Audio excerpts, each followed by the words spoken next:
There's been so many times in my life where I felt unworthy or unqualified, but God would just do something so cool in the midst of it. And one of those times was when I was a junior at the University of Florida, and we were getting ready to play Tennessee. And I see some of my teammates putting different eye blacks under their eyes, and they're putting like their mom's name or their area code under their eyes. And so I start to think, I wonder if I could put something under my eyes that maybe could encourage someone or inspire someone. So I was like, well, God bless, I don't know. And I was like, well, Philippians 4:13, I could do that. I can do all things through Christ who strengthens me. I was like, that would be good for a football player. So I put it under my eyes. We were blessed to win because it was Tennessee. And it really wasn't that big of a deal. After the game, a couple local newspapers wrote about it, but it wasn't that big of a deal. But I kept wearing it under my eyes every single game, and as probably a lot of you know, Gator fans are very passionate, so 4, 5, 6 weeks later, they're selling it at the Gator bookstore, at the Florida Library. You have thousands of fans showing up to games wearing Philippians 4:13 under their eyes, and I honestly believe half of them don't even know what it means. I had one guy, his name was Phil, come up to me and say, hey, did you wear that under your eyes for me? It's like, no, it's a Bible verse. What are you talking about?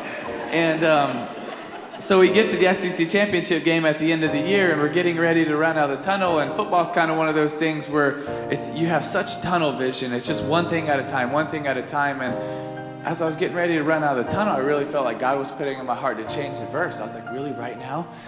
But I realized that if we won, we'd be playing a national championship on one of the biggest stages that I might ever get. And so that would be the right opportunity to change the verse. And so we were blessed to win that game. And the next 6 weeks leading up to the national championship, I was agonizing and really contemplating what verse I was going to go with. And God kept bringing it to my heart and my head, John 3:16, because it's the essence of our Christianity. It's the essence of our hope. For God so loved the world, he gave his only begotten Son, that whosoever believes in him will not perish but have everlasting life. It's what gives us hope as Christians. So I decided to go with that. And so 2 days before the game, I went up to my parents' hotel room in Miami, Florida, and I was like, Mom, Dad, I've decided to change the verse, and we're going to go with John 3:16. My mom's super sweet and supportive. Oh, that's great, honey. My dad's like, well, have you told Coach Meyer?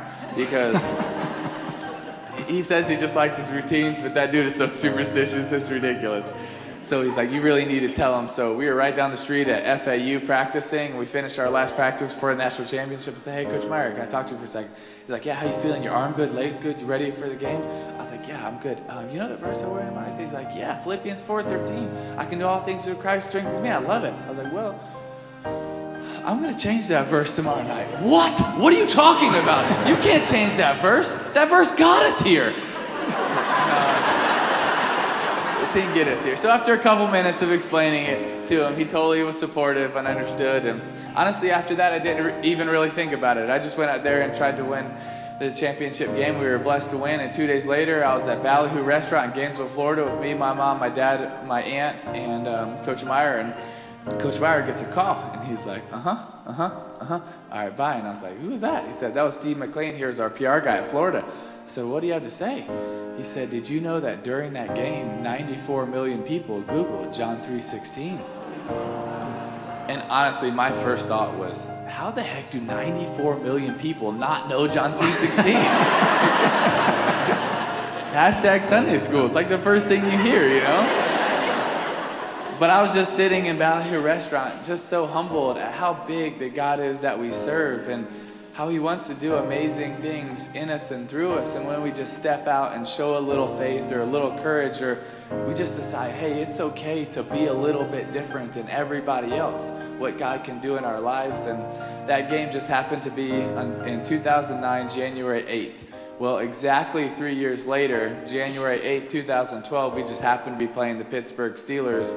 And I never even thought about John 3:16 one time, so I can't take any credit for it. I just tried to go out there and win a playoff game, and we were blessed to win this crazy playoff game in overtime. And I run in and try to, shower really quick and change because I wanted to go celebrate with my family. So I'm running to go and do my press conference really quick. And right before I walk into the press conference room, Patrick, our PR guy, jumps in front of me. He says, Timmy, do you realize what happened?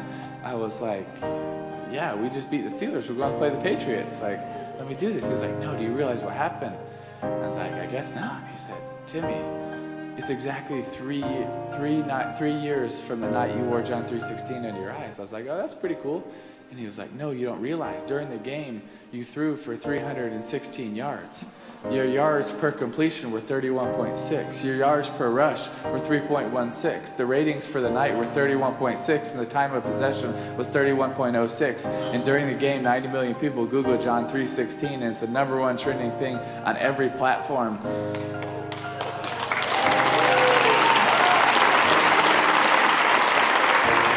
And I was just standing there in that hallway getting ready to do this press conference thinking that that night was about a football game.